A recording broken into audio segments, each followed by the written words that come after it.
शिवदास ने भंडारे की चाबी बहू राम प्यारे के सामने रख दी और अपनी वृद्ध आंखों में उमड़ते आंसुओं को संभालते हुए बोले, बहू, अब से ये गृहस्थी तुम्हारे जिम्मे है। मेरा सुख शायद भगवान को मंजूर नहीं था, नहीं तो वो मेरे जवान बेटे को ऐसे छीन न लेते। लेकिन अब कोई तो होना चाहिए जो उसका काम करे। एक हल टूट गया तो पूरी आजीविका नहीं चलेगी। ये मेरी ही गलतियों का परिणाम है कि भगवान का ये क्रोध आया है और मैं ही इसका सामना करूंगा। बिरजू का हल अब मैं खुद संभालूंगा। अब घर की देखभाल और जिम्मेदारी तुम्हारे सिवा कौन निभाएगा? मत रो बेटा, जो भगवान ने चाहा वो हुआ और जो आगे होगा वह भी उसकी मर्जी से ही होगा।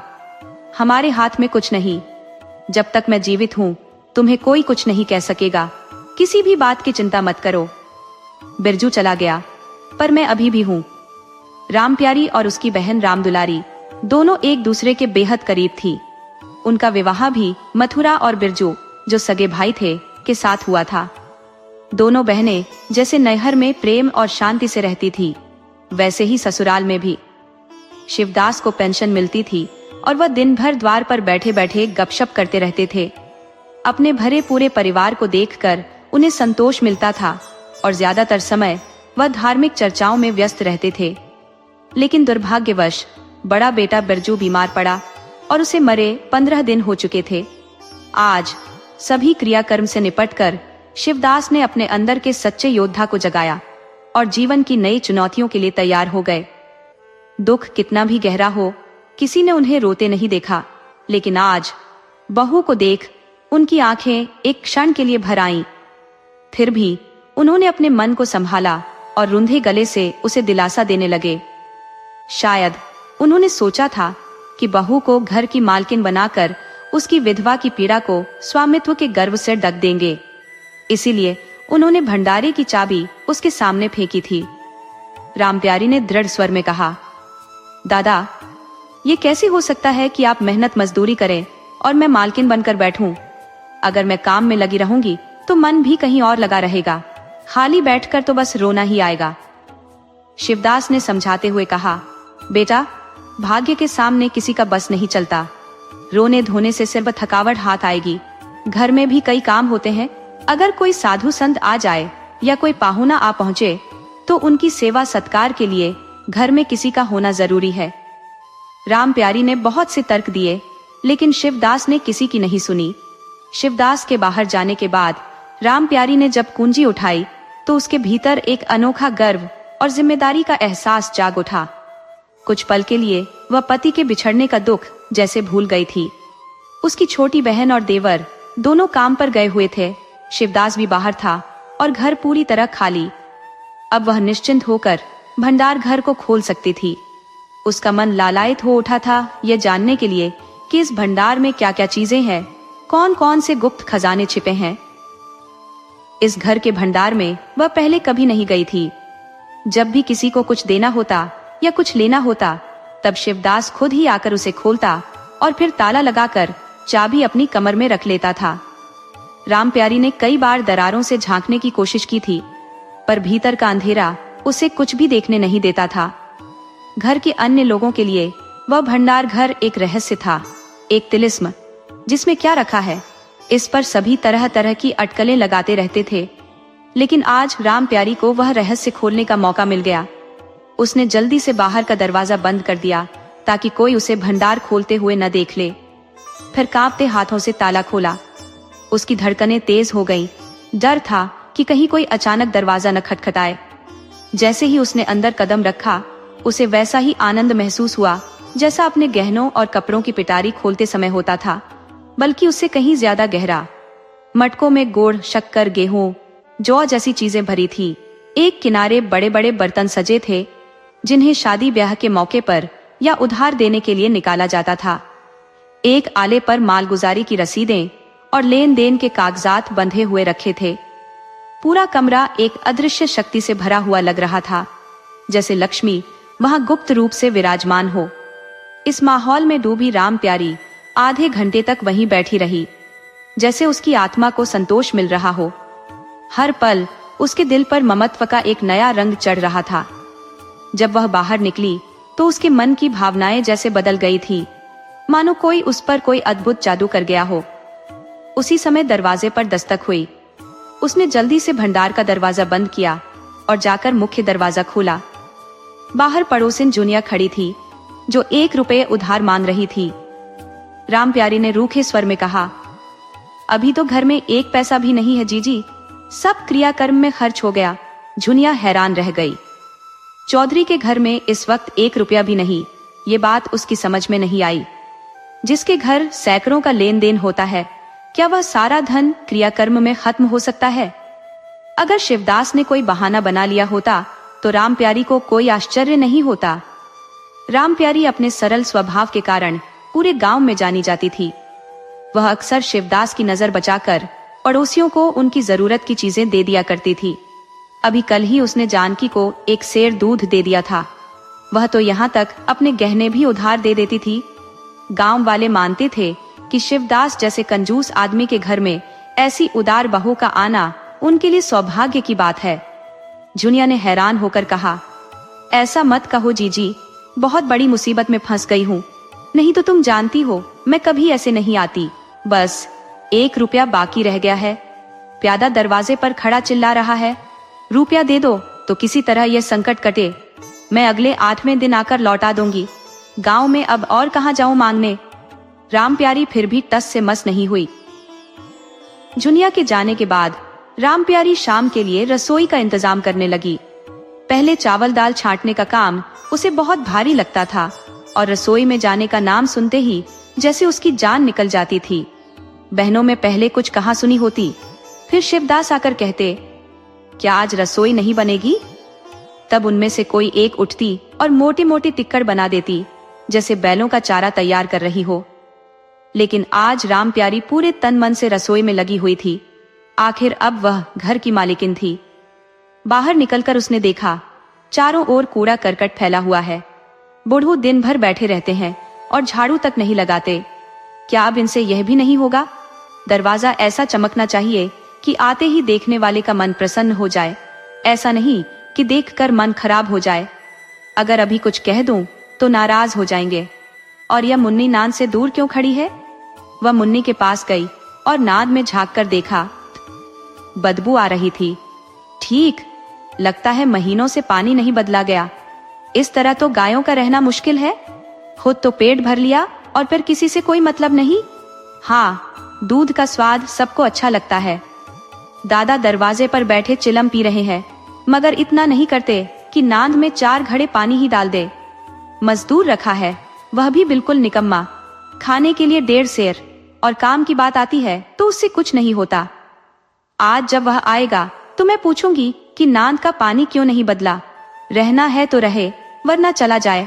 काम करने वाले और भी मिल जाएंगे। हर जगह लोग काम की तलाश में भटक रहे हैं। आखिर राम प्यारी से रहा नहीं गया। उसने घड़ा उठाया और पानी भरने के लिए चल पड़ी। शिवदास ने पुकारा, अरे बहू, पानी क्यों ला रही हो? इसमें पहले से ही पानी भरा है। राम प्यारी बोली, नांद का पानी सड़ गया है। मुन्नी भूसे की ओर देख भी नहीं रही। क्या तुम्हें नजर नहीं आता वह कोस भर दूर खड़ी है? शिवदास की आंखों में गहरा भाव उभरा। मुस्कुराते हुए उन्होंने बहू के हाथ से घड़ा लिया। कुछ महीने गुजर गए और जैसे ही प्यारी ने घर की जिम्मेदारी संभाली, घर में मानो वसंत का आगमन हो गया। हर जगह, चाहे अंदर हो या बाहर, उसकी कुशलता, दूरदृष्टि और सुरुचि के संकेत साफ झलकने लगे। प्यारी ने घर के सारे तंत्र को ऐसे दुरुस्त किया कि सब कुछ सटीक और व्यवस्थित तरीके से चलने लगा। खाने की गुणवत्ता भी पहले से बेहतर हो गई और समय पर मिलने लगा। दूध और घी की भी अब कमी नहीं रही, बल्कि भरपूर मात्रा में था।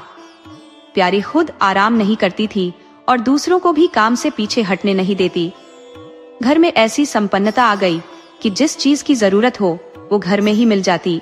घर के सभी सदस्य, यहाँ तक कि पशु भी स्वस्थ दिखने लगे। अब पहले जैसी हालत नहीं थी कि कोई फटे हाल घूमता दिखे या आभूषणों की लालसा में डूबा रहे। हाँ, अगर कोई दुखी, चिंतित और मलिन वस्त्रों में दिख रहा था तो वो प्यारी थी। फिर भी सारा घर उससे जलता था। यहाँ तक कि शिवदास भी कभी कभी उसकी बुराई करते थे। किसी को सुबह जल्दी उठना पसंद नहीं था और मेहनत करने से सभी कतराते थे, लेकिन फिर भी ये सभी मानते थे कि अगर प्यारी ना हो तो घर का काम ठीक से न चले। सुबह का वक्त था। दुलारी ने अपने हाथों के कड़े लाकर प्यारी के सामने पटक दिए और बोली, ले इसे भी ताले में बंद कर दे। प्यारी ने कड़े उठाए और मृदु स्वर में कहा, कहाँ तो था, पैसे आते ही बनवा दूंगी। अभी ये इतने पुराने नहीं हो गए हैं कि आज ही उतार कर फेंक दिए जाएं। दुलारी लड़ाई के लिए तैयार होकर आई थी, बोली, तेरे हाथ में पैसे कब आएंगे और खड़े कब बनेंगे? जोड़ तोड़ करने में मजा आता है ना? प्यारी हंसते हुए बोली, जोड़ तोड़ कर रही हूं तो तेरे लिए ही, मेरे लिए नहीं। कौन सा मैं सबसे ज्यादा खाती पीती हूँ? मेरा खुद का तो बुरा हाल है। दुलारी भड़कते हुए बोली, तुम न खाओ न पहनो, पर वाहवाही तो तुम ही लूटती हो। यह खाने पीने के अलावा और क्या है? मुझे तुम्हारे हिसाब से कोई मतलब नहीं। मेरे खड़े आज ही बनवाओ। प्यारी ने हल्के से मुस्कुराते हुए कहा, पैसे ना हो तो कहां से लाऊं? दुलारी ने अक्खड़ अंदाज में कहा, मुझे इससे कोई फर्क नहीं पड़ता, मुझे बस खड़े चाहिए। घर के अन्य लोग भी इसी तरह अपने अपने वक्त पर प्यारी को ताने मारते थे और वो बेचारी सबकी बातें हंसते हुए सहती थी। एक स्वामिनी का धर्म जो निभाना था, सबकी सुनो पर वही करो जो घर के हित में हो। प्यारी के स्वामित्व की ढाल पर ताने, धमकियां या डांट डपट कोई असर नहीं डालती। उसकी गृहस्थी की महारानी की छवि हर आघात से और मजबूत होती जाती थी। वह पूरे घर की संचालिका थी। घर के सभी लोग अपनी तकलीफें उसी के आगे आकर रखते थे, मगर जो भी निर्णय होता वही होता जो प्यारी चाहती थी। बस इतना ही उसे संतुष्ट रखने के लिए काफी था। गांव में प्यारी की तारीफ होती थी। उम्र में अभी कोई खास बड़ी नहीं, फिर भी पूरे घर का भार उसके कंधों पर था। अगर चाहती तो शादी करके आराम से रह सकती थी, मगर इस घर को संवारने में ही उसने खुद को झोंक दिया था। किसी से हंसी मजाक तक नहीं करती थी, जैसे उसकी पूरी दुनिया बदल चुकी हो। कई दिन बाद दुलारी के कड़े तैयार होकर आ गए। प्यारी खुद सुनार के घर दौड़कर उन्हें लेने गई थी। संध्या ढल चुकी थी जब दुलारी और मथुरा बाजार से लौटे। प्यारी ने नए खड़े दुलारी को दिए। दुलारी की खुशी का ठिकाना न था। उसने फटाफट कड़े पहने और मथुरा को दिखाने बरौठे में दौड़ पड़ी। प्यारी बरौठे के दरवाजे पर छिपी खड़ी इस दृश्य को देख रही थी। उसकी आंखें भर आईं। दुलारी उससे सिर्फ 3 साल ही छोटी थी, पर दोनों के जीवन में कितना फर्क था। उसकी नजरें उस दृश्य पर ठहर गई। दुलारी और मथुरा का सहज आनंद, उनका आपसी प्यार, उनका आलिंगन, उनकी मुस्कुराती हुई सूरतें। प्यारी की आंखें जैसे उन दोनों पर टिक गई। दीपक की हल्की रोशनी में वे दोनों उसकी आंखों से ओझल हो गए और प्यारी का मन अपने ही गुजरे वक्त की यादों में खो गया, मानो उसका बीता जीवन फिर से उसके सामने जीवंत हो उठा हो। अचानक शिवदास ने पुकारा, बड़ी बहू, एक पैसा देना, तमाकू मंगवानी है। प्यारी का ध्यान टूटा। उसने जल्दी से अपने आंसू पहुंचे और पैसे लेने भंडार घर चली गई। धीरे धीरे प्यारी के सारे गहने उसके हाथ से निकलते चले जा रहे थे। उसकी दिली ख्वाहिश थी कि उसका घर गांव में सबसे अमीर समझा जाए और इस आकांक्षा की कीमत उसे चुकानी पड़ रही थी। कभी घर की मरम्मत के लिए, तो कभी बैलों के लिए नई जुताई खरीदने के लिए, कभी रिश्तेदारों के व्यवहार निभाने के लिए, तो कभी बीमारों की दवा दारू के लिए हमेशा रुपयों की जरूरत पड़ती रहती। और जब किफायत के बावजूद काम नहीं चलता तो प्यारी अपनी कोई न कोई चीज बेच देती। एक बार हाथ से गई चीज फिर कभी लौटती नहीं थी।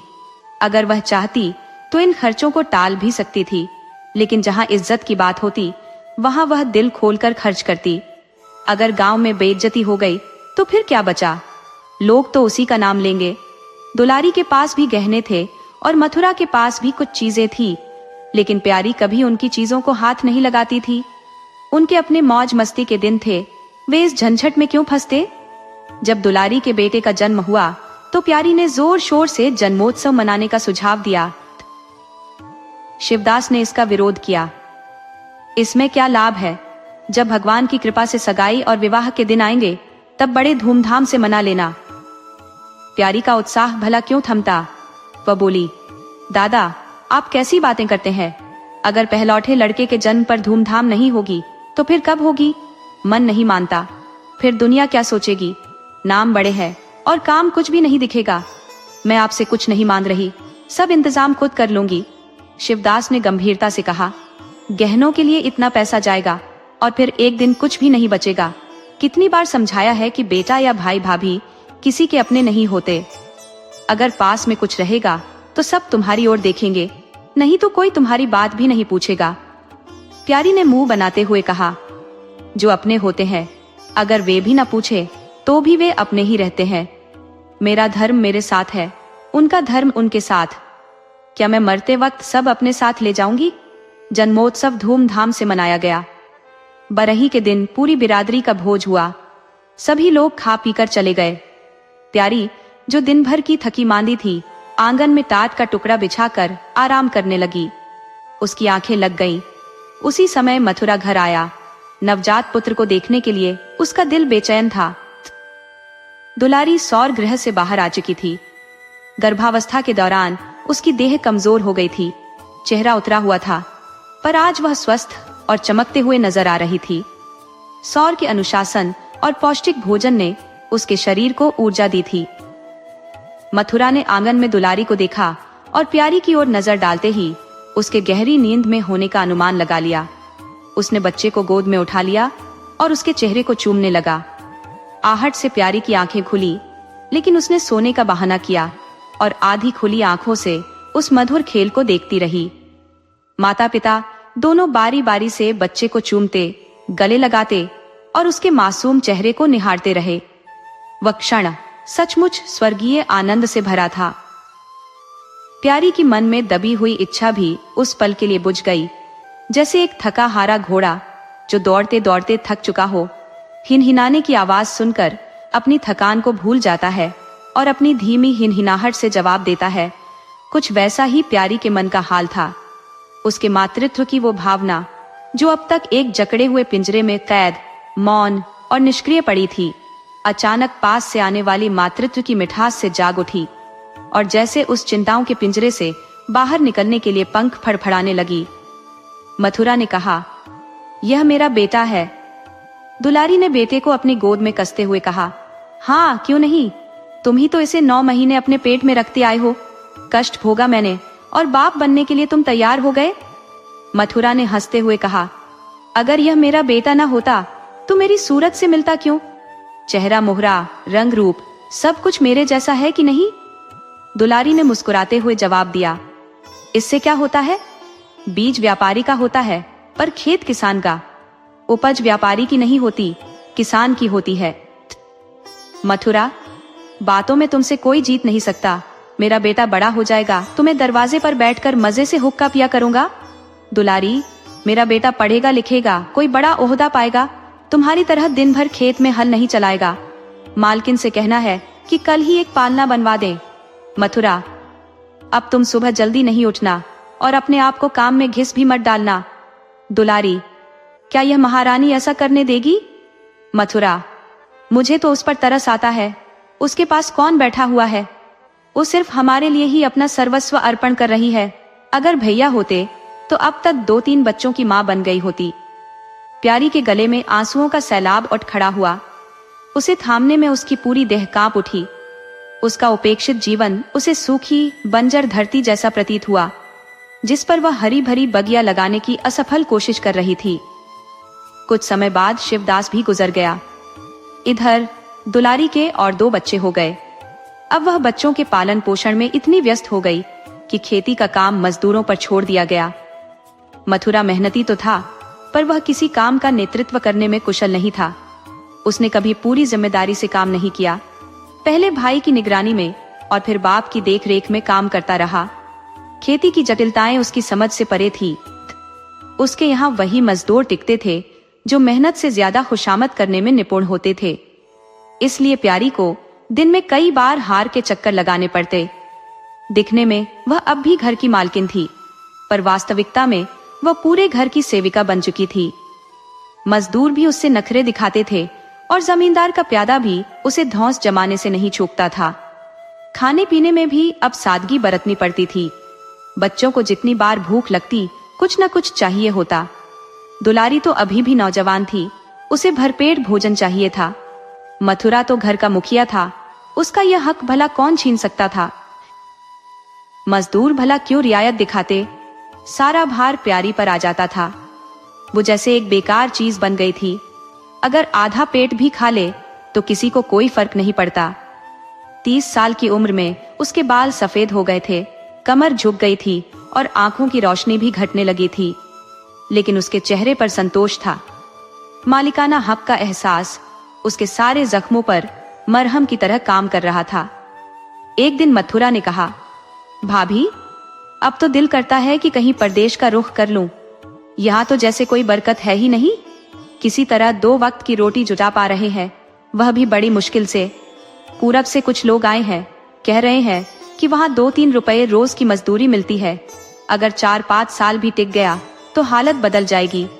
अब बच्चों के बारे में भी सोचना चाहिए। दुलारी ने हामी भरी। हाँ, हाथ में कुछ पैसे होंगे तो बच्चों को पढ़ा लिखा सकेंगे। हमारी तो जैसे तैसे कट गई, पर बच्चों को तो कुछ बनाना है।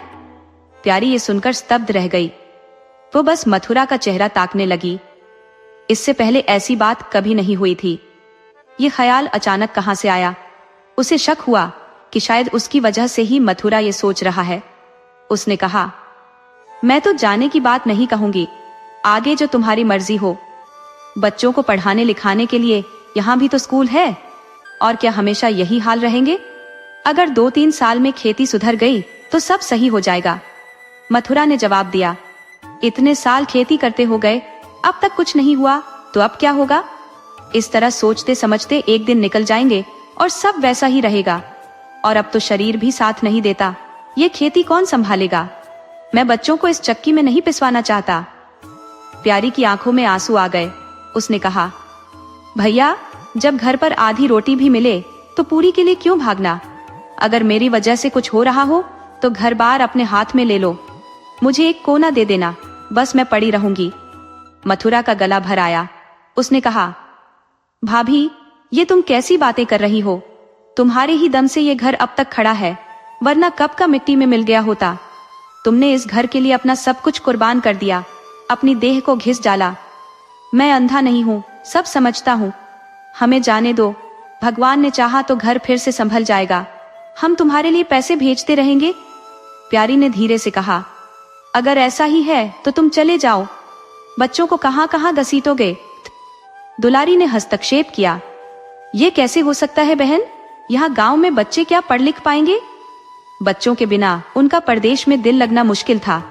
वह भागते दौड़ते घर आते और जो कमाते वह रेल के किराए में ही खर्च हो जाता।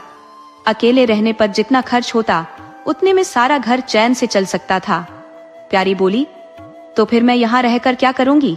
मुझे भी अपने साथ ले चलो।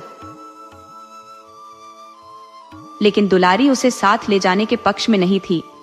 वह कुछ समय जीवन का आनंद बिना किसी बंधन के जीना चाहती थी। यदि परदेश में भी यही बंधन रहा तो जाने का क्या लाभ? उसने कहा, बहन, अगर तुम भी साथ चलती तो और बात थी, लेकिन फिर यहाँ का सारा काम काज ठप हो जाएगा। तुम तो यहाँ कुछ न कुछ संभाल ही लोगी। प्रस्थान के एक दिन पहले ही राम प्यारी ने रात भर जागकर हलवा और पूरियां बनाई। जब से वह इस घर में आई थी, कभी एक दिन के लिए भी उसे अकेले नहीं रहना पड़ा था। दोनों बहनें हमेशा साथ रही थी। आज जब उस भयावह घड़ी का सामना करना पड़ा तो प्यारी का दिल भारी हो गया। उसने देखा कि मथुरा तो खुश है और बच्चे यात्रा के उत्साह में खाना पीना भी भूल गए हैं। प्यारी के मन में भी आया कि वह भी इसी तरह निश्चिंत हो जाए, मोह ममता को पीछे छोड़ दे। पर वह ममता जिसने उसे अपने परिश्रम से सींचा था, उसे दूर जाते देख उसका मन दुख से भर आया। दुलारी तो बिल्कुल बेफिक्र बैठी थी, जैसे किसी मेले में जा रही हो। उसके मन में नई दुनिया देखने और नई चीजों का अनुभव करने की बेचैनी थी, जिसने उसे लगभग निष्क्रिय कर दिया था। प्यारी के कंधों पर सारा प्रबंध का बोझ था। धोबी से कपड़े आए कि नहीं, कौन से बर्तन साथ ले जाने हैं, यात्रा का खर्च कितना होगा, सब कुछ उसी को देखना था। एक बच्चे को खांसी थी, दूसरे को कई दिनों से दस्त आ रहे थे। उन दोनों की दवाइयां तैयार करनी थी। प्यारी भले ही बच्चों की मां न थी, पर बच्चों की देखभाल में दुलारी से कहीं अधिक निपुण थी। प्यारी ने दुलारी को समझाया, देखो, बच्चों को ज्यादा मत मारना। मारने से बच्चे या तो जिद्दी हो जाते हैं या बेशर्म। बच्चों के साथ आदमी को भी बच्चा बनना पड़ता है। अगर तुम चाहो कि हम आराम से बैठे रहें और बच्चे शांत रहे तो यह संभव नहीं है। बच्चे तो चंचल होते हैं, उन्हें किसी न किसी काम में व्यस्त रखना पड़ता है। ढेले का खिलौना भी 1000 डांट फटकार से बेहतर होता है। दुलारी यह बातें ऐसे सुन रही थी जैसे कोई पागल होकर कुछ बक रहा हो। वह विदाई का दिन प्यारी के लिए एक कठिन परीक्षा का दिन था। उसके मन में बार बार आ रहा था कि कहीं चली जाए ताकि वह यह दृश्य न देखे। कुछ ही पलों में यह घर वीरान हो जाएगा। प्यारी दिन भर अकेली पड़ी रहेगी, न किसी से हंसी मजाक, न कोई बात करने वाला। यह सोचकर उसका दिल दहल जाता था। जैसे जैसे विदाई की घड़ी नजदीक आती जा रही थी, वैसे वैसे उसकी चेतना सुस्त पड़ती जा रही थी। वह काम में लगी रहती, पर उसका ध्यान कहीं और होता। कभी किसी चीज को घूरने लगती तो कभी अचानक एकांत ढूंढकर थोड़ा सा रो लेती। खुद को समझाने की कोशिश करती कि अगर ये लोग अपने होते तो क्या इस तरह छोड़कर चले जाते। ये सब तो समाज का बंधन है, किसी पर जोर जबरदस्ती नहीं। चाहे जितना मर मिटो, पर पराये हमेशा पराये ही रहते हैं। जैसे तेल और पानी कितने ही मिल जाए मगर अलग ही रहते हैं।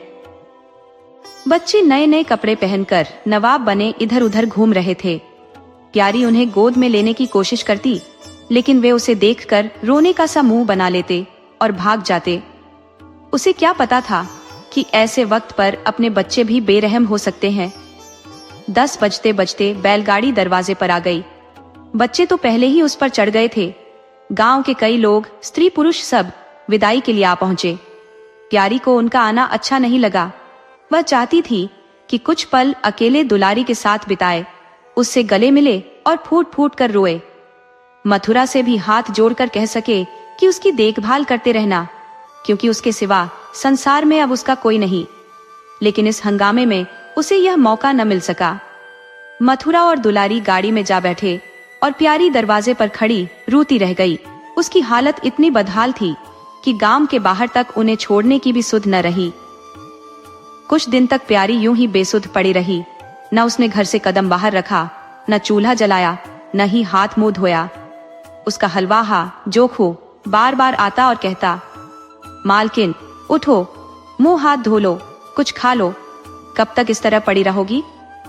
गांव की औरतें भी आकर ढांढस बंधाती, लेकिन उनके शब्दों में एक प्रकार की छिपी ईर्ष्या दिखाई देती थी। जोखू के शब्दों में सच्ची सहानुभूति थी। जोखू आलसी, बातूनी और नशेड़ी था। प्यारी उसे अक्सर डांटती थी। 2 बार तो निकाल भी चुकी थी, पर मथुरा के कहने पर फिर रख लिया था। आज जब उसकी सहानुभूतिपूर्ण बातें सुनती तो प्यारी झुंझला उठती, ये काम क्यों नहीं करता, मेरे पीछे क्यों पड़ा है। पर फिर भी उसे डांटने का मन नहीं करता था। उसे उस वक्त सहानुभूति की बेहद जरूरत थी। अगर कांटों से भी फल मिले तो क्या उन्हें छोड़ दिया जाता है। धीरे धीरे उसके मन का दर्द हल्का होने लगा। अब जीवन का व्यापार फिर से शुरू हो गया। खेती की सारी जिम्मेदारी अब प्यारी के कंधों पर थी। लोगों ने सलाह दी कि एक हल छोड़ दो और खेतों को छोड़ दो, पर प्यारी के स्वाभिमान को यूं हार मानना स्वीकार नहीं था। सारे काम पहले जैसे चलते रहे। मथुरा की कोई चिट्ठी नहीं आने से प्यारी का मन और भी सख्त हो गया। वह सोचती, वह समझता है मैं उसके आसरे बैठी हूँ, उसकी चिट्ठी भेजने से मुझे कोई खजाना नहीं मिल जाएगा। अगर उसे मेरी परवाह नहीं है तो मैं भी उसकी फिक्र क्यों करूं। अब घर में कुछ खास काम नहीं बचा था तो प्यारी खेती के कामों में व्यस्त हो गई। उसने खरबूजे लगाए जो खूब फले फूले और अच्छा बिके। पहले सारा दूध घर में खर्च हो जाता था, अब वह भी बाजार में बिकने लगा। प्यारी के मन में भी एक अजीब सा बदलाव आने लगा था। अब वह साफ सुथरे कपड़े पहनती और अपने बालों को भी संवारने लगी थी। गहनों में भी उसकी दिलचस्पी बढ़ गई थी। पैसे हाथ में आते ही उसने अपने गिरवी रखे गहने छुड़वा लिए और भोजन भी संयम से करने लगी। जैसे पहले सागर का पानी बहकर खाली हो जाता था, अब उसमें निकलने के रास्ते बंद हो गए थे और सागर में पानी भरने लगा था, हल्की हल्की लहरों के साथ, जैसे खिले हुए कमल। एक दिन जोखू हार से वापस आया तो अंधेरा हो चुका था। प्यारी ने पूछा, इतनी देर कैसे लगा दी। जोखू ने जवाब दिया, 4 क्यारियां बची थी, सोचा 10 और मोट खींच दूं, कल का झंझट क्यों छोड़ूं। जोखू अब काम में मन लगाने लगा था। पहले जब मालिक उसके सिर पर सवार रहते थे तो वह टाल मटोल करता था। अब सब कुछ उसके हाथ में था। प्यारी सारे दिन खेत में नहीं रह सकती थी, इसलिए जोखू पर जिम्मेदारी बढ़ गई थी। प्यारी ने लौटा रखते हुए कहा, अच्छा अब हाथ मुंह धो लो, आदमी को अपनी जान की भी फिक्र करनी चाहिए। इतनी जल्दी किस बात की थी, आज नहीं तो कल हो ही जाते खेत। जोखू को लगा कि प्यारी नाराज हो रही है। उसने तो अपनी समझ में अच्छा काम किया था और तारीफ की उम्मीद की थी, लेकिन यहाँ आलोचना हो गई। नाराज होकर बोला, मालकिन तुम तो दोनों ओर चलती हो, जिस बात की समझ नहीं है उसमें कूदती क्यों हो। कल के लिए ऊंचवा के खेत सूख रहे थे, आज कुएं से मुश्किल से पानी निकला था। अगर मैं सुबह जल्दी नहीं पहुंचता तो कोई और खेत घेर लेता, तब तक तो सारी ऊख खत्म हो जाती। प्यारी उसकी सादगी पर हंसते हुए बोली, अरे पागल, मैं तुझे डांट थोड़ी रही हूँ, मैं तो बस कह रही हूँ कि अपनी सेहत का ध्यान रख, बीमार पड़ गया तो लेने के देने पड़ जाएंगे।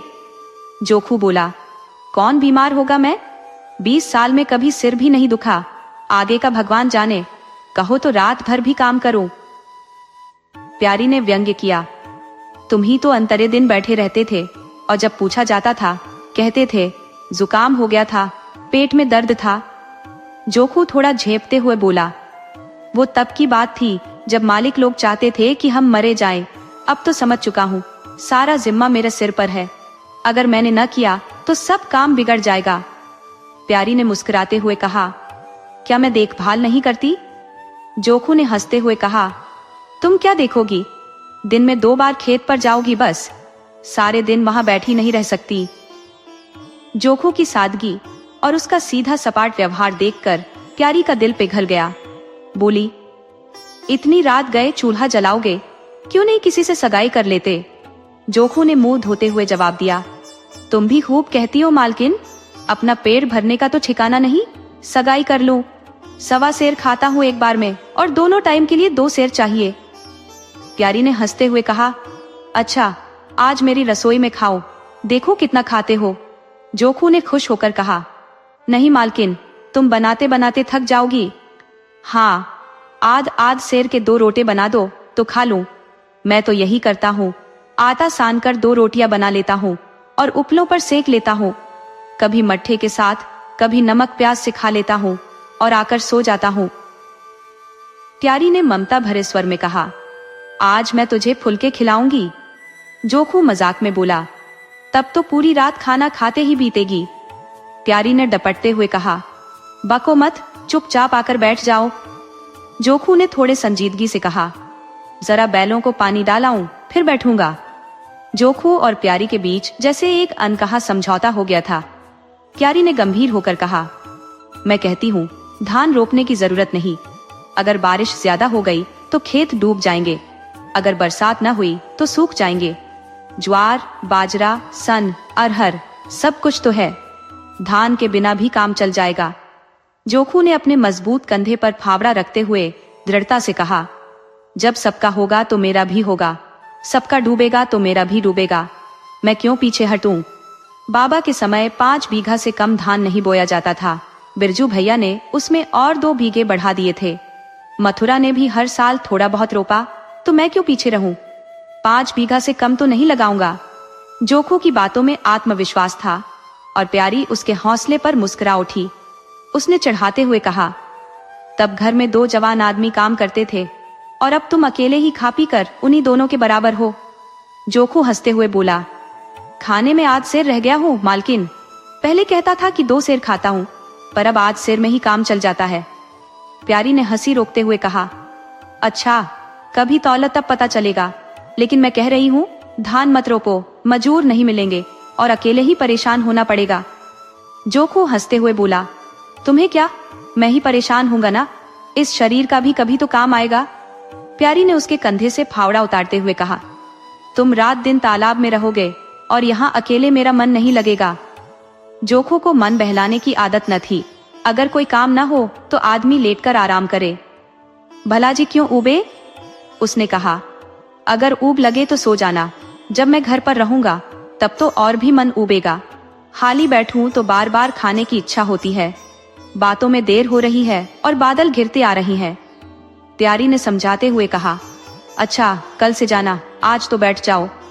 जोखू ने जैसे हार मानते हुए कहा, ठीक है, बैठ गया। कहो, क्या कहना चाहती हो? प्यारी ने मुस्कुराते हुए पूछा। कहना क्या है? मैं पूछती हूँ, क्यों नहीं किसी से सगाई कर लेते? मैं अकेले मर रही हूँ। तुम सगाई कर लोगे तो अकेलापन भी कम हो जाएगा। जोखू थोड़ा लजाते हुए बोला।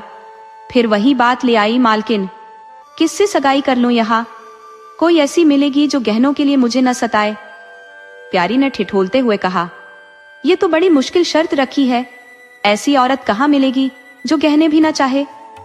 जोखू ने गंभीरता से कहा, मैं यह थोड़े ही कह रहा हूँ कि वह गहने न चाहे, पर मेरी जान तो न खाए। तुमने तो कभी गहनों के लिए जिद नहीं की, बल्कि अपने सारे गहने दूसरों के लिए छोड़ दिए। प्यारी के गालों पर हल्की सी लाली छा गई। उसने धीरे से कहा, अच्छा, और क्या चाहते हो? जोखू हंसते हुए बोला, अगर मैं सब बता दूं तो तुम नाराज हो जाओगी। प्यारी की आंखों में हल्की शर्मिंदगी उभरी। उसने छेड़ते हुए कहा, अगर नाराज करने वाली बात कहोगे तो मैं जरूर नाराज हो जाऊंगी। जोखू ने शरारत से कहा, तो फिर मैं नहीं कहूंगा। प्यारी ने उसे हल्के से धकेलते हुए कहा, कहोगे कैसे नहीं, मैं तुमसे कहलवा के रहूंगी। जोखू ने मुस्कुराते हुए कहा, मैं चाहता हूं कि वह तुम्हारी तरह हो, गंभीर, समझदार, बातचीत में निपुण, अच्छा खाना बनाती हो, किफायती हो और हंसमुख हो। बस अगर ऐसी मिल गई तो सगाई कर लूंगा, नहीं तो यूं ही पड़ा रहूंगा। प्यारी का चेहरा शर्म से लाल हो गया। वह थोड़ा पीछे हटते हुए बोली, तुम तो बड़े शरारती हो, हंसी हंसी में सब कुछ कह दिया। दोस्तों, आपको कहानी कैसी लगी अपने सुझाव कमेंट करना न भूले। तो चलिए आज की अगली कहानी शुरू करते हैं।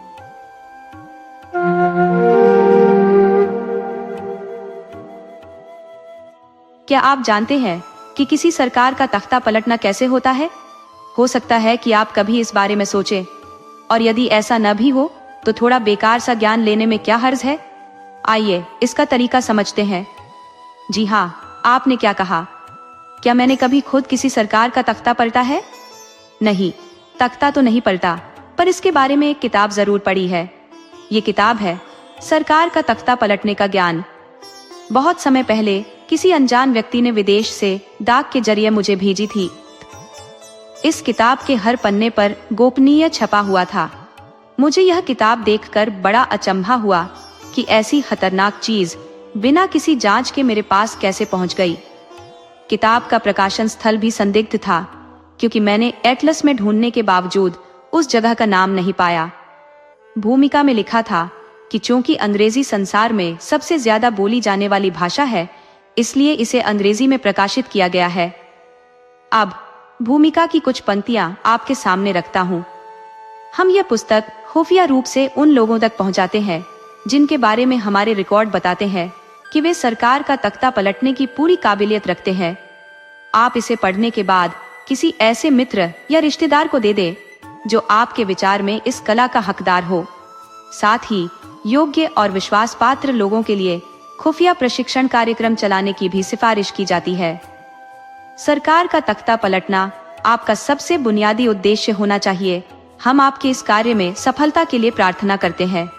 याद रखें, दुनिया में कोई भी सरकार इतनी मजबूत नहीं है कि इस पुस्तक में बताए गए तरीकों से उसका तख्ता पलटा न जा सके। कोशिश करके देखिए। भूमिका पढ़ते ही मेरा दिल दहशत से कांप उठा। दिमाग सुन्न हो गया। कुछ देर बाद जब थोड़ा होश संभाला तो सोचा कि इसे तुरंत पुलिस के हवाले कर दूं, क्योंकि एक जिम्मेदार नागरिक को ऐसा ही करना चाहिए। लेकिन फिर मन में यह विचार आया कि शायद देश में कई ऐसे लोग हैं जो वाकई सरकार का तख्ता पलटने की कला सीखना चाहते हो। यदि मैंने यह किताब पुलिस को दे दी तो आसान कशीदाकारी से लेकर कोक शास्त्र तक हर तरह की किताब बिना रोक टोक पढ़ी जा सकेगी। तो फिर इसे क्यों न पढ़ा जाए। पुस्तक में बहुत सारे अध्याय थे। हर अध्याय में किसी खास किस्म की सरकार का तख्ता पलटने के अलग अलग तरीके बताए गए थे। सरकार की प्रकृति, देश की जनता के अपने गुण धर्म और तख्ता पलटने वालों के उद्देश्यों के हिसाब से हर तरीका दूसरे से एकदम अलग था। इस किताब की लेखन शैली इतनी मनमोहक और रोचक थी कि पढ़ने वालों को ऐसा लगता जैसे वे कोई स्वादिष्ट रेसिपी या बेहतरीन सूप बनाने का तरीका पढ़ रहे हों। सच कहा जाए तो पूरी किताब की दिलचस्पी इसी आकर्षक शैली में छुपी थी। पढ़ने वाले के भीतर अनचाहे ही वर्तमान सरकार का तख्ता पलटने की बेचैनी पैदा हो जाती थी। जैसे मैं, जो कि स्वभाव से थोड़ा डरपोक हूँ, जब किताब के कुछ हिस्से पढ़े तो खुद को मशहूर क्रांतिकारियों का साथी समझने लगा। अब आप इस अद्वितीय पुस्तक के विभिन्न अध्यायों के शीर्षक पढ़े। चूंकि जगह की कमी है, इसलिए यहाँ केवल शीर्षक दिए जा रहे हैं। विस्तार से कभी बाद में बात करेंगे। 1. जन विरोधी सरकारों का तख्ता पलटने की रणनीति। 2. तानाशाही से मुक्ति पाने के उपाय। 3. कायर क्रांतिकारियों को प्रेरित करने के सफल फॉर्मूले। 4. जुल्मी सरकारों के खिलाफ जनता को विद्रोह पर उकसाने की विधियां। 5. वादे भूलने वाली सरकारों से छुटकारा पाने के तरीके। 6. किस परिस्थिति में वर्तमान सरकार का तख्ता पलटना शुरू करें। 7. पिछड़े और विकासशील देशों में सरकार गिराने के लिए ध्यान देने योग्य क्रियाएं। 8. सभ्य देशों में क्रांति लाने के आजमाए हुए तरीके इत्यादि। चूंकि किताब का अंतिम अध्याय सबसे ज्यादा असरकारी था, इसलिए उसमें लिखी त्वरित प्रभाव डालने वाली विधियां आपके सामने प्रस्तुत है। मुझे यकीन है आप इसे बस एक बार ध्यान से पढ़ने के बाद खुद को काबू में नहीं रख पाएंगे और इसे अमल में लाने के लिए तुरंत तैयार हो जाएंगे। एक और बात साफ कर दूं, इस तरीके से सरकार का तख्ता पलटने में किसी तरह का खतरा नहीं है। न आपको फांसी होगी, न जेल भेजा जा सकता है। कारण ये है कि तख्ता पलटने के बाद खुद सरकार को भी पता नहीं चलेगा कि ये कारनामा किसने किया। इसलिए आप निडर होकर इस अंतिम अध्याय को तल्लीनता से पढ़ें। कभी एक दौर में महाद्वीप गमड़ी के उत्तर पूर्व में स्थित था एक पहाड़ी देश जिसका नाम था खाकान। खाकान के लोग बड़े ही दिलचस्प, सरल और ईमानदार थे, लेकिन खुद को बहुत ही होशियार मानते थे। फरवरी के महीने तक इस देश में जिंदाबाद पार्टी की हुकूमत थी, पर चुनाव में जिंदाबाद पार्टी की हार हो गई और औलादे वतन पार्टी सत्ता में आ गई। ये बदलाव देश के इतिहास में एक अहम मोड़ था। औलादे वतन पार्टी का नेता फारूक खां था। वो बुरा इंसान नहीं था, लेकिन उसकी दो आदतें सबको खटकती थी। एक तो विश्व सम्मेलनों के दौरान सो जाना, और दूसरा, अगर वो जाग रहा हो तो अपनी नाक में उंगली फेरना। जब फारूक खां प्रधानमंत्री बना तो जिंदाबाद पार्टी को यह बात बहुत अखरी। वो हर हाल में औलादे वतन पार्टी को सत्ता से बाहर करना चाहती थी। सबसे पहले उन्होंने अखबारों में फारूक खां और उसके साथियों पर आरोप मढ़ा कि वे सब चोर हैं, लेकिन जनता ने इस पर कोई ध्यान नहीं दिया। लोगों का कहना था कि सिर्फ इस वजह से किसी को प्रधानमंत्री बना देना कि वो चोर नहीं है, गलत नीति है। प्रधानमंत्री ऐसा होना चाहिए जो कम से कम सरकार चला सके, चाहे चोर ही क्यों ना हो। जनता ने ये तर्क इसलिए दिया क्योंकि जिंदाबाद पार्टी के नेताओं ने भी अपने शासन के दौरान कम चोरियां नहीं की थी। जब ये चाल नाकाम रही तो विरोधी पार्टी ने अफवाह फैलाई कि फारूक खां तानाशाह है और लोगों की आजादी छीनने की तैयारी में है, पर जनता ने इस पर भी कोई प्रतिक्रिया नहीं दी। मतलब ये कि उन्होंने औलादे वतन सरकार को गिराने के हर लोकतांत्रिक तरीका आजमा लिया, लेकिन कोई नतीजा नहीं निकला। फिर उन्होंने क्रांतिकारी तरीका अपनाया और जनता को विद्रोह के लिए भड़काने की कोशिश की। यह उनकी सबसे बड़ी गलती थी, क्योंकि विद्रोह किसी दूसरे देश में भले ही कामयाब हो जाता, पर खाकान की जनता के स्वभाव में विद्रोह का नामो निशान नहीं था। उनकी संस्कृति और परंपराओं में हिंसा की कोई गुंजाइश नहीं थी। इस तरह सरकारी हुक्म के खिलाफ बगावत करना उनके लिए एकदम असंभव था। जब हर कोशिश नाकाम हो गई और सरकार को हटाने का कोई तरीका कारगर नहीं हुआ, तब जिंदाबाद पार्टी के मुखिया ताहिर अली ने अपने पार्टी के सदस्यों का एक खास जलसा बुलाया और कुछ यूं कहा, मेरे प्यारे साथियों, जिस तरह हम इस निर्दयी सरकार का तख्ता पलटने में नाकाम रहे हैं, उसका सबसे बड़ा कारण यह है कि हमने ऐसी क्रांति की विधियां आजमाई जो दूसरे देशों में कारगर रहीं, जबकि हमें अपने देश की संस्कृति और परंपराओं को समझते हुए कोई देशज उपाय तलाश करना चाहिए था। हर मुल्क की अपनी अनूठी पहचान और सभ्यता होती है, और इसी बात को ध्यान में रखते हुए हमें अपनी जनता की प्रवृत्ति के मुताबिक कदम उठाने चाहिए। मैंने हमारे राष्ट्रीय इतिहास का बारीकी से अध्ययन किया है और एक ऐसा तरीका खोज निकाला है जो सिर्फ हमारे देश के लिए फिट बैठता है। अगर आप मेरी बात ध्यान से सुनेंगे तो मैं दावे से कह सकता हूँ कि 2 महीने के अंदर फर्रुख खां की सरकार धड़ाम से गिर जाएगी और फिर सत्ता हमारे हाथों में होगी। ताहिर अली की इस योजना को सुनकर वहां मौजूद लोग काफी दिलचस्पी से सुनने लगे। ताहिर अली ने आगे कहा, सबसे बड़ी भूल हमारी ये थी कि हमने अपने खुद के अनुभवों से सबक नहीं लिया और हमेशा दूसरों के बताए रेडीमेड फॉर्मूलों के पीछे भागते रहे। सोचिए जरा, हमें सत्ता से कैसे हटाया गया था, क्योंकि जनता को हमसे नफरत हो गई थी। उन्होंने हमें ऐसे हटा दिया जैसे मक्खन से बाल निकाला जाता है। अब हमें भी वही चाल चल ली है। हम सब औलादे वतन पार्टी में शामिल हो जाते हैं और इसे अपने लोगों से भर देते हैं। इससे जनता की सारी नफरत हमारी पार्टी से हटकर औलादे वतन के नेताओं पर केंद्रित हो जाएगी। यही नफरत अंत में इस सरकार का तख्ता पलट देगी।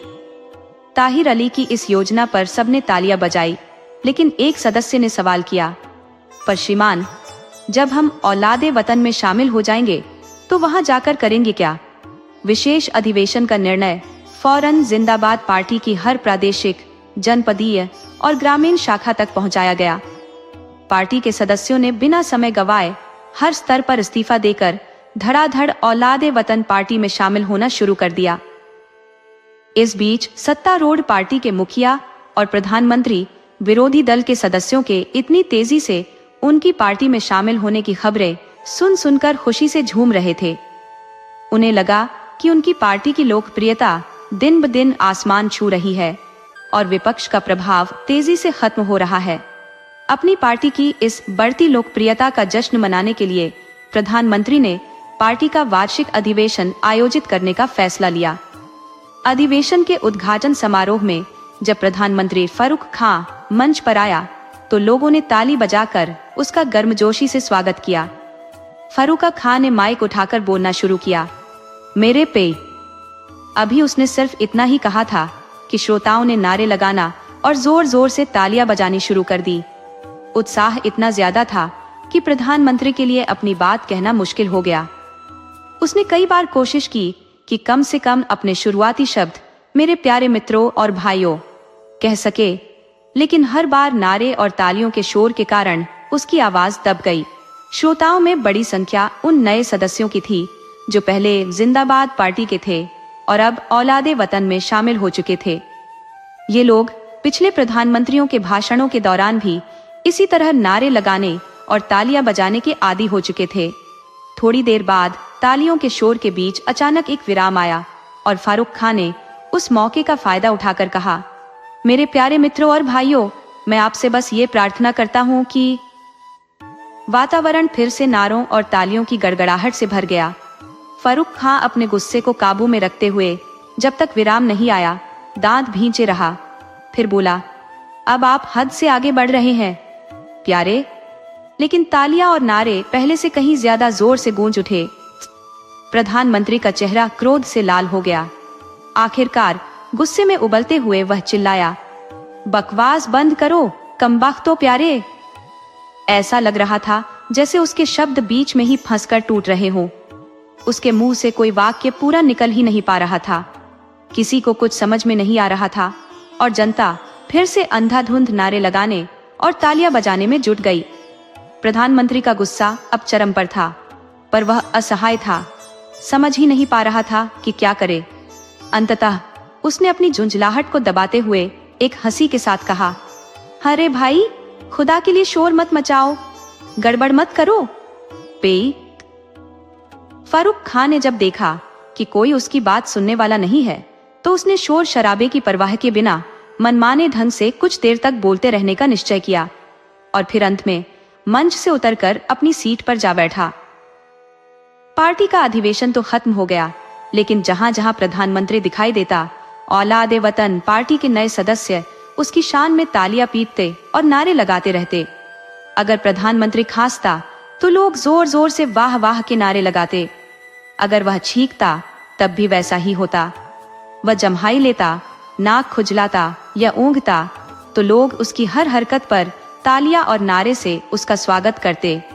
पहले तो प्रधानमंत्री इन नारों और तालियों से चिढ़ता था, गुस्से में जनता को डांटता था, कभी उनसे खामोश होने की गुजारिश करता तो कभी गालियां देकर अपनी नाराजगी जाहिर करता था।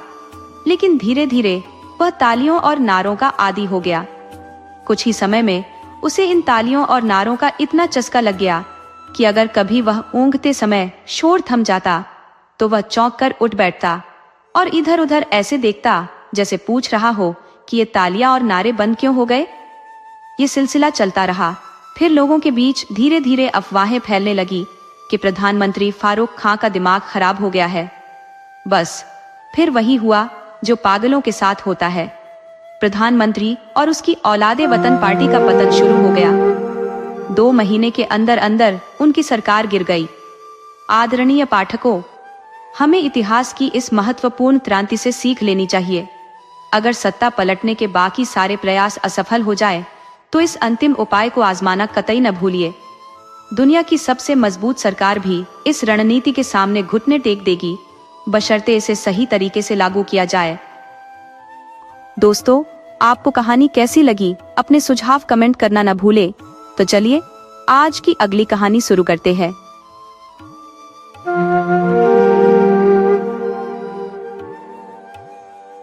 खुशदिल खान गार्ड की बीवी गुलबानो की खूबसूरती का मुकाबला कोई नहीं था। आसपास के तमाम गांवों में उसकी सुंदरता की कोई दूसरी मिसाल नहीं थी। एक अकेली गुलबानो ही थी जिसे देखने के बाद लगता था कि बनाने वाले ने फिर कोई और रचना ही नहीं की। वो लंबी और कद में ऊंची थी, चेहरे की रंगत जैसे ताजे दूध का कटोरा और जिस्म जैसे नाजुक ताजे पत्तों की डंडिया। उसकी खूबसूरती ऐसी थी कि जैसे परियों की रानी हो, चांद की कतरन। मगर जैसे हर परी को कोई देवता पत्थर के किले में कैद रखता है, वैसे ही खुशदिल खान ने गुलबानो को दुनिया की नजरों से छिपा कर रखा था। पठानों में ये रिवायत थी कि अपनी बीवियों को ऐसे संभाल कर रखते थे जैसे वो ब्याह कर नहीं लाए, बल्कि कहीं से छीन कर लाए हों। मगर खुशदिल खान की बीवी की छाया तक किसी मर्द ने नहीं देखी थी। खुले मौसम में गांव की औरतें मिलकर शहर सौदा सुलभ खरीदने जाती। वो दिन औरतों के लिए एक मेले की तरह होता। सज धज कर, बुरके ओढ़कर, टोली बनाकर निकलती। सबसे आगे ढोल बजता और उसकी आवाज सुनकर दूर दूर से लोग रास्ता छोड़ देते। गांव से बाहर जाते ही जहां कोई डर न रहता, औरतें नकाब उठा लेती और फिर उनके मेहंदी लगे पाम ढोल की थाप पर नाचने लगते, मानो उनके अंदर का सारा जमा हुआ उल्लास पामों के जरिए जमीन पर छलक पड़ता हो। जैसे जैसे ये टोली आगे बढ़ती, राह में जो भी गांव आता वहां की औरतें भी शामिल हो जाती। लेकिन जब वो खुशदिल खान के गांव गड़ी महाज खां पहुंचती तो सबके दिल में एक टीस सी उठने लगती। वो दर्द गुलबानो के दिल में भी एक गहरी चुभन बन जाता। गांव की सारी औरतें तो साथ होती, मगर बेचारी गुलबानो घर की दीवारों में कैद रहती। खुशदिल खान ने कभी उसे बाहर जाने की इजाजत ही नहीं दी थी। सारी औरतें खुशदिल खान के घर जाती, जहां गुलबानो अपने पिंजरे में बंद रहती। फिर उसके आंगन में ढोल बजने लगता और औरतें नाचना शुरू कर देती। वहां सेब, अमरूद, मक्का, किशमिश, काजू, गुड़ और मिठाइयां बांटी जाती। सब मिलकर खाते गाते और अपनी खुशी जाहिर करती। गुलबानो को देखकर ऐसा लगता जैसे आसमान पर बादल आकर गिर गए हों। वो बादल जो न बरसते न छंटते, बस एक धुंधली उदासी फैलाकर सब रोक देते। ढोल की आवाज में भी एक दर्द सा छलकता और नाचती औरतों की एड़ियों से मानो कोई कराह निकल रही हो। गुलबानो की पीड़ा उन रातों जैसे थी जिनकी अंधेरी राहों पर कदम लड़खड़ा जाते हैं और जहां हर सितारे का जलता हुआ दुख एक जलते हुए कोयले की तरह सुलग उठता है। औरतें जब अपनी राह पकड़ लेती, गुलबानो को ऐसा महसूस होता जैसे उसके घर की मोटी दीवारें एक जलती हुई भट्टी हो जिसमें उसका जीवन राख होकर बिखर जाएगा। खुशदिल खान के दोस्त अक्सर उसे समझाते कि उसे भी अपनी बीवी को बाकी औरतों के साथ जाने देना चाहिए, मगर वो किसी की नहीं सुनता था। लोग कहते, अरे गाय भैंसों को भी तो झुंड में बाहर भेजा जाता है। मगर वो जवाब देने के बजाय बस चुप्पी साधे रहता। जब भी औरतों का झुंड खुशदिल खान के घर के पास आता, उसका चेहरा गुस्से से तमतमा उठता। वह बिना बात हर किसी से झगड़ पड़ता। दफ्तर में अपने माताहतों पर गुस्सा निकालता और घर में नौकरों पर, बच्चों पर छोटी छोटी बातों पर चीखता और अपनी बीवी को ऐसी नजरों से देखता मानो वो कुछ भी नहीं। उसे बार बार एहसास दिलाता कि उसकी औकात क्या है, और अगर उसका रिश्ता खुशदिल खान से न हुआ होता तो उसका क्या होता। उसके गुस्से की आंधी घर के हर कोने में फैल जाती। कभी बर्तन तोड़ देता, कभी कोई और चीज फेंक देता, मानो जैसे कोई तूफान दरवाजे को धक्का देकर घर में घुस आया हो। लेकिन जैसे जैसे समय गुजरता वो आंधी खुद ही शांत हो जाती और फिर सब कुछ पहले जैसा हो जाता। जिंदगी वही पुरानी पटरी पर चलने लगती, न कोई बदलाव, न कोई उम्मीद कि कुछ बदलने वाला है। गुलबानो अपने घर की उन दीवारों को मानो अपनी ही एक और खाल बना लेती जिसमें उसका वजूद सिमट चुका था। खुशदिल खान के घर में बरसों से एक आदमी चंदन दूध देने आया करता था। उसकी आंखें हमेशा कुछ खोजती रहती, पर गुलबानो का चेहरा कभी नहीं देख पाई। फिर एक दिन चंदन ने जैसे ही दूध की गागर आंगन में रखी, उसे एक झलक मिली। गुलबानो आंगन से गुजर रही थी। उसने चंदन को नहीं देखा, लेकिन चंदन ने उसकी एक झलक पकड़ ली। उसे लगा जैसे उसकी खूबसूरती किसी पवित्र सागर के पानी में धुली हुई हो, दूध की तरह सफेद, एक चमकती हुई सीपी की मानिंद। उस एक झलक ने चंदन को बादशाह बना दिया। चंदन जहां भी जाता बस गुलबानो की ही बातें करता। उसका चेहरा ऐसा, उसकी चाल वैसी, कपड़े इस रंग के, गहने ऐसे, उसके हाथ और चलते समय उसके पांव। वो साकार गुलबानो थी उसकी आंखों के सामने, और चंदन के मन में जो अंधेरा पसरा था वो जैसे एक बिजली की कौंध से रोशन हो गया। उन दोनों के बीच कभी कोई बात नहीं हुई। गुलबानो ने चंदन की ओर देखा तक नहीं, और चंदन को यूं लगा मानो ये सब एक खूबसूरत ख्वाब हो, ऐसा ख्वाब जो उसके दिल दिमाग, उसके ख्यालों और उसके पूरे वजूद पर हावी हो गया हो। इस ख्वाब की नर्म और गर्माहट भरी चादर के नीचे ढेरों अरमान, ख्वाहिशें और उम्मीदें अपनी पतली सी गर्दन निकालकर दुनिया को बिना किसी डर के हैरानी से देख रही थी, मानो ये नई दुनिया सिर्फ उनके लिए ही बनाई गई हो, ताजी, मीठी और बस उनके लिए ही खास। एक तरफ चंदन था जिसके दिल का दरवाजा गुलबानो की सिर्फ एक झलक से खुल गया और उसमें पूरा आसमान और धरती समा गए। दूसरी तरफ था खुशदिल खान, जिसने बरसों से गुलबानो को अपने पास रखा, फिर भी उसकी आत्मा पत्थर की तरह ठंडी रही, एक ऐसा पत्थर जो तपकर भी कभी पिघल नहीं पाया।